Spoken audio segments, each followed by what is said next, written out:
지금까지 대한민국 헌정사상 이런 대통령은 없었다. 자신이나 가족의 범죄 혐의가 연루된 특검 법안을 3번이나 거부한 대통령의 헌정질서 문란 행위 규탄한다. 공수처는 대통령의 직권, 거부권 남용 혐의 즉각 수사하라. 윤석열 대통령은 고발일 현재 총 15건의 법률안에 대해 거부권을 행사했습니다. 제6공화국을 출범시킨 1987년 헌법체제 이후 노태우, 김영삼, 김대중, 노무현, 이명박, 박근혜, 문재인, 윤석열 등 7명의 모든 대통령을 통틀어서 윤석열 대통령은 가장 많은 법률안 거부권, 법률안 제2요구권을 행사한 대통령입니다. 특히 김영삼, 김대중, 문재인 대통령은 국민의 대표인 국회가 다수결로 통과시킨 법률안에 대해 단 한 번도 거부권을 행사하지 않았습니다. 이명박 대통령과 박근혜 대통령도 각각 1건과 2건으로 윤석열 대통령과는 현격한 차이가 납니다. 제6공화국에서 가장 많은 거부권을 행사한 노태우 대통령도 7건에 불과합니다. 심지어 이는 윤석열 정부가 출범한 지 불과 2년 2개월밖에 지나지 않은 시점에서의 기록으로 이 속도로 가다가는 대한민국 헌정 역사를 다 합쳐서 가장 많은 거부권을 행사한 이승만 대통령을 능가할 가능성이 큽니다. 한편 윤석열 대통령은 21대 국회 말기에 의결된 국민의 60% 이상이 찬성하는 최혜병 특검법안에 대해 거부권을 행사한 데 이어 22대 국회가 시작되자마자 다시 국회를 통과한 최혜병 특검법안에 대해 2024년 7월 9일 미국 하와이 방문 일정 중에 국무회의에서 거부권 건의안이 통과된 지 불과 5시간 만에 전자결제로 이를 제거함으로써 최혜병 특검법안에 대해 2번째로 거부권을 행사하고 말았습니다. 현재까지 대통령 본인이나 가족 비리에 대한 특검, 특히 동일한 특검 법안에 대해서 2번이나 거부권을 행사한 대통령은 윤석열 대통령이 헌정사상 유일합니다. 이에 다음의 혐의로 피고발인 윤석열을 공수처에 고발합니다. 1. 직권남용 권리행사 방해의 점.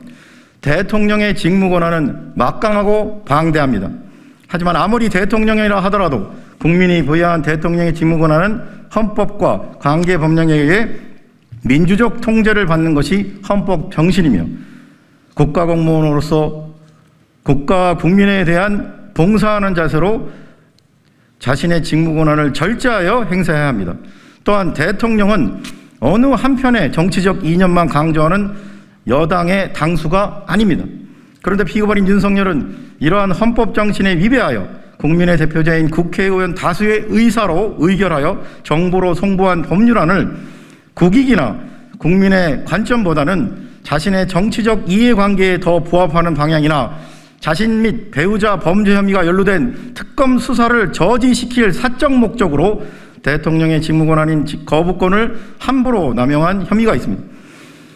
특검을 왜 거부합니까? 죄졌으니까 거부하는 겁니다. 진상을 밝히고 조사를 하면 감옥에 가기 때문에 못하는 겁니다. 위 말은 피고발인 윤석열이 2021년 12월 29일 경북 선거대책위 발대식에서 한 말입니다. 그런데 정작 피고발인 윤석열은 대통령이 되자 자신의 입으로 국민 앞에서 한 말을 180도 뒤집는 일구이연의 극단적 이중성을 보여주고 있습니다. 결국 피고발인 윤석열은 국가와 국민을 위해 봉사하는 자세로 국민이 부여하여 헌법과 법령에 의해 민주적 통제를 받아야 하는 법률안 거부권이라는 대통령의 고유한 직무권한을 함부로 남용하여 국가나 국민 전체의 유익을 위해서가 아니라 대통령의 정치적 이해관계에 부합하거나 자신 및 배우자의 범죄 혐의가 연루된 특검 수사를 저지시킬 사적인 목적으로 국민의 대표인 국회의원 다수의 의사로 의결하여 국회를 통과한 법률안이 공포 및 시행되지 못하게 상습적으로 방해하고 국회의원들이 의무 없는 일인 재의결을 반복하게 만들었으므로 직권남용 권리행사 방해죄의 죄책을 져야 마땅합니다. 이에 위처럼 피고발인 윤석열을 고발하오니 법 앞에 평등이라는 헌법 규정이 국민의 한 사람인 대통령에게는 달리 적용되어 형사사법 시스템에 대한 국민의 신뢰를 더욱 붕괴시키는 일이 없도록 피고발인 윤석열의 혐의에 대해 철저히 수사하고 엄중히 처벌하여 주기를 사법정의를 바라는 수많은 국민을 대신하여 강력히 촉구하는 바입니다. 2024년 7월 15일 사법정의 바로세우기 시민행동.